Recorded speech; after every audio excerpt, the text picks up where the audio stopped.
Friday second law of electrolysis पढ़ेंगे हम लोग।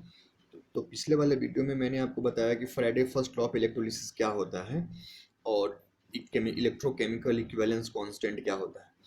तो अगर हम Friday second law of electrolysis के बारे में डिस्कस करें तो फ्राइडे ने क्या बोला कि अगर आप डिफरेंट डिफरेंट इलेक्ट्रोलिटिक सेल को सीरीज में कनेक्ट कर दो या डिफरेंट डिफरेंट इलेक्ट्रोलिटिक सेल में अगर सेम करेंट फ्लो कराओ तो वेट ऑफ सब्सटेंस जो इलेक्ट्रोड पे डिपॉजिट होगा वो इक्विवेलेंट वेट के डायरेक्टली प्रोपोर्शनल होगा। हम इसको ऐसे स्टेटमेंट में समझ सकते हैं कि according to Faraday second law of electrolysis, if the same amount of current is passed in different electrolytic cell, अगर हम लोग डिफरेंट इलेक्ट्रोलिटिक सेल में सेम करंट पास करें, then mass of substance deposited or liberated at any electrode is directly proportional to equivalent weight of substance।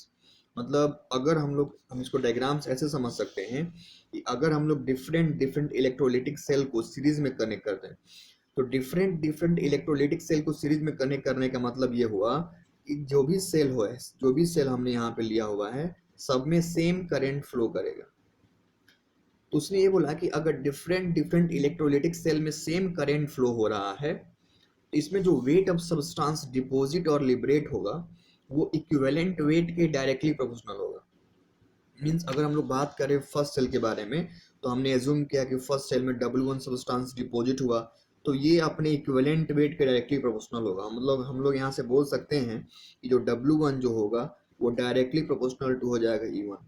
यहाँ पे जो W2 होगा ये डायरेक्टली प्रोपोर्शनल टू हो जाएगा E2 और ये जो W3 होगा वो डायरेक्टली प्रोपोर्शनल टू होगा E3।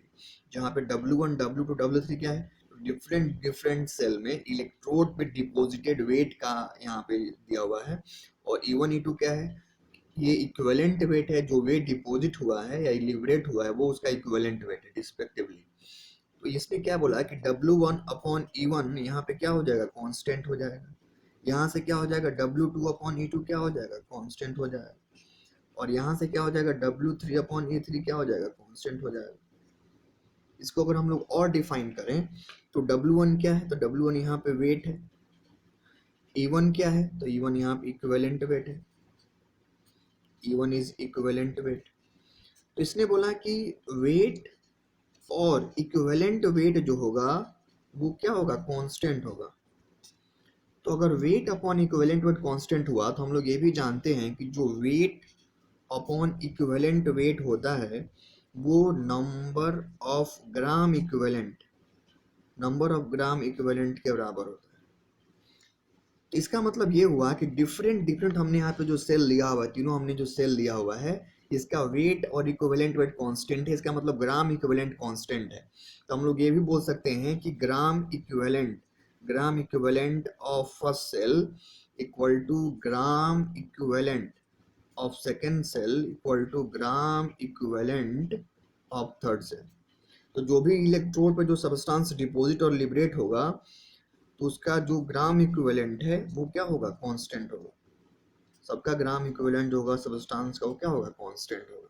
तो ये है फ्राइडे का सेकंड रूल। इसको हम लोग दोबारा से इसको हम लोग कर लेंगे, रिकॉल कर लेंगे। इसने क्या बोला कि अगर हम लोग डिफरेंट डिफरेंट इलेक्ट्रोलिटिक सेल में अगर हम लोग सेम करंट पास करें, इसका जो वेट होगा वो इक्विवेलेंट वेट के डायरेक्टली प्रोपोर्शनल होगा। Means wait upon equivalent weight क्या हो गया, कांस्टेंट हो गया। तो वेट अपॉन इक्विवेलेंट वेट अगर कांस्टेंट होगा तो हम लोग जानते हैं कि वेट और इक्विवेलेंट वेट किसके बराबर होगा, तो नंबर ऑफ ग्राम इक्विवेलेंट के बराबर होता है। इसका मतलब ये हुआ, it means if same current is passed in different electrolytic cell और if different electrolytic cell is connected in series, the number of gram equivalent of each electrode is equal or constant। इसका मतलब ये हुआ कि अगर हम लोग different different cell को सीरीज में कनेक्ट कर दें या डिफरेंट डिफरेंट इलेक्ट्रोड में अगर हम लोग सेम करंट पास करें तो इन इलेक्ट्रोड पे जो वेट डिपॉजिट और लिबरेट होगा उनका ग्राम इक्विवेलेंट इक्वल होगा।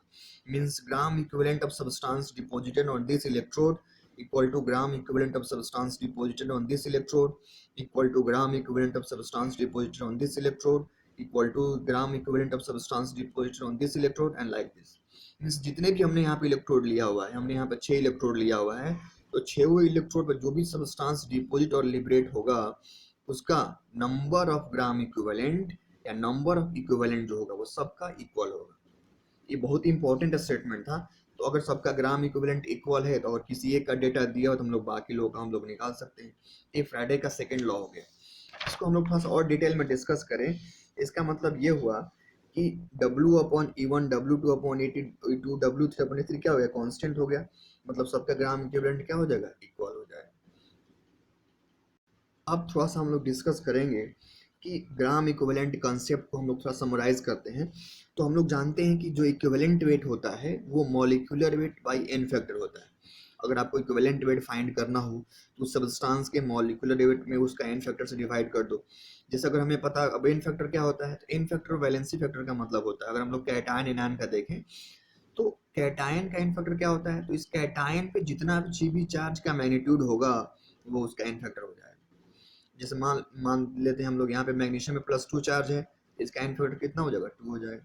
तो कैटायन का जो एन फैक्टर होता है वो उसके चार्ज के मैग्नीट्यूड के बराबर होता है। जो एनायन का एन फैक्टर होता है वो उसके चार्ज के मैग्नीट्यूड के बराबर होता है। अगर हम सल्फेट के बारे में बात करें तो सल्फेट पे 2 यूनिट का नेगेटिव चार्ज है तो एन फैक्टर कितना हो जाएगा, 2 हो जाएगा। फॉस्फेट पे 3 यूनिट का नेगेटिव चार्ज है तो एन फैक्टर 3 हो जाएगा। तो कैटायन का एन फैक्टर उसके चार्ज का मैग्नीट्यूड, एनायन का एन फैक्टर उसके चार्ज का मैग्नीट्यूड। सॉल्ट का एन फैक्टर जो होगा तो सॉल्ट के एन फैक्टर के लिए सॉल्ट में टोटल कितना पॉजिटिव और कितना नेगेटिव चार्ज है वो उसका एन फैक्टर हो जाएगा। यार यह हम लोग जानते हैं कि जो सॉल्ट बनता है उसमें एक कैटायन होता है और एक एनायन होता है। कैटायन कैसे बनता है, इलेक्ट्रॉन के लॉस से। एनायन कैसे बनता है, इलेक्ट्रॉन के गेन से। तो अगर हम उस सॉल्ट में टोटल इलेक्ट्रॉन का लॉस और गेन देख लें तो वो उस सॉल्ट का एन फैक्टर हो जाएगा। तो सॉल्ट के इन फैक्टर के लिए आप टोटल पॉजिटिव चार्ज या टोटल नेगेटिव चार्ज देख लो, या आप ये देख लो कि उसमें टोटल कितने इलेक्ट्रॉन का लॉस गेन हो रहा है। या तो लॉस देखो या गेन देख लो, वो आपको उसका इन फैक्टर दे देगा। जैसे हम लोग सॉल्ट के इन फैक्टर के बारे में डिस्कस कर रहे थे, तो अगर हमें MgCl2 का इन फैक्टर निकालना हुआ, इसको हम लोग क्या करेंगे, तोड़ लेंगे, ब्रेक कर लेंगे, डिसोसिएट करा लेंगे। तो Mg+2 और ये 2Cl- में डिसोसिएट हो जाएगा। टोटल पॉजिटिव चार्ज, तो यहाँ पे जो पॉजिटिव चार्ज जो आ रहा है वो 2 आ रहा है, जो निगेटिव आ रहा है वो भी 2 आ रहा है। इसका जो एन फैक्टर हो जाएगा वो हो जाएगा 2। अगर हम लोग बात करें Al2SO4 whole side, this is aluminium sulphate. तो एल्युमिनियम, इसमें एल्युमिनियम कैटायन है, सल्फेट एनायन है, ब्रेक कर लिए। लेकिन अभी भी इसका चार्ज बैलेंस नहीं। और हम लोग जानते हैं कि जो भी सॉल्ट बनता है उसमें कैटायन और एनायन का चार्ज इक्वल होता है, बिकॉज जितने इलेक्ट्रॉन का लॉस होगा और गेन जो होगा वो इक्वल जब तक नहीं होगा तब तक सॉल्ट नहीं बनेगा। तो इसको हम लोग बैलेंस करेंगे, 2 से मल्टीप्लाई किया +6 हो गया, 3 से मल्टीप्लाई किया -6 हो गया। तो इसमें जो टोटल पॉजिटिव चार्ज मिला, टोटल पॉजिटिव वो कितना मिला, 6। जो टोटल जो निगेटिव चार्ज मिला वो भी कितना मिला, 6 यूनिट का। इसका जो एन फैक्टर हो जाएगा वो कितना हो जाएगा, 6। चाहे टोटल पॉजिटिव देख लो या टोटल नेगेटिव देख लो, उसका एन फैक्टर हो जाएगा। तो सॉल्ट के एन फैक्टर के लिए टोटल पॉजिटिव या टोटल नेगेटिव। अब इसमें और चीज आता है कि हम लोग एसिड कैसे एन फैक्टर देखें। तो एसिड के एन फैक्टर के लिए एसिड कितना H+ लिबरेट कर रहा है वो उसका एन फैक्टर हो जाए। जैसे अगर हम लोग H2SO4 के बारे में डिस्कस करें तो H2SO4 जो होता है वो 2 H+ लिबरेट करता है, तो इसका एन फैक्टर हो जाएगा 2। अगर हम लोग बेस के एन फैक्टर के बारे में डिस्कस करें तो बेस का एन फैक्टर मतलब होता है OH- ये कितना लिबरेट कर रहा है वो इसका एन फैक्टर हो जाएगा। तो जैसे MgOH होल ट्वाइस है, ये कितना लिबरेट करेगा, जब ये डिसोसिएट होगा तो 2 OH- लिबरेट करेगा, इसका एन फैक्टर हो जाएगा 2। अगर हम लोग एल्युमिनियम हाइड्रोक्साइड के बारे में डिस्कस करें तो एल्युमिनियम हाइड्रोक्साइड जो होता है वो 3 OH- लिबरेट करता है, एन फैक्टर इसका 3 हो जाएगा। तो सिंपल होता है एन फैक्टर देखना। और अगर आपको एन फैक्टर देखने आ गया तो आप यहाँ से इक्विवेलेंट वेट निकाल सकते हैं। इक्विवेलेंट वेट क्या होता है, molecular weight by n factor होता है।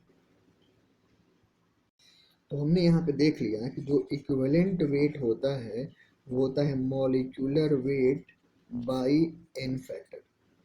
अब अगर हम लोग बात करें ग्राम इक्विवेलेंट के बारे में, तो ग्राम इक्विवेलेंट को हम लोग नंबर ऑफ ग्राम इक्विवेलेंट भी बोलते हैं। तो अगर हम लोग नंबर ऑफ ग्राम इक्विवेलेंट में बात करें, इसका मतलब होता है weight upon equivalent weight. Number of gram equivalent जो होता है weight upon equivalent weight. Equivalent weight क्या होता है, molecular weight by n factor, और एन फैक्टर कैटाइन का, एनाइन का, सॉल्ट का, एसिड का, बेस का हम लोग देख चुके हैं। तो अब हम लोग इसको और थोड़ा सिंप्लीफाई करें तो वेट अपॉन इक्विवेलेंट वेट की जगह हम लोग क्या लिखेंगे, molecular weight by n factor. तो हमने यहाँ पे लिख दिया molecular weight by n factor. अब यहाँ से क्या हो जाएगा, ये weight upon molecular weight into n factor. हम लोग जानते हैं कि वेट अपॉन मॉलिक्यूलर वेट जो होता है मोल होता है, यहाँ से हो जाएगा मोल इनटू एन फैक्टर।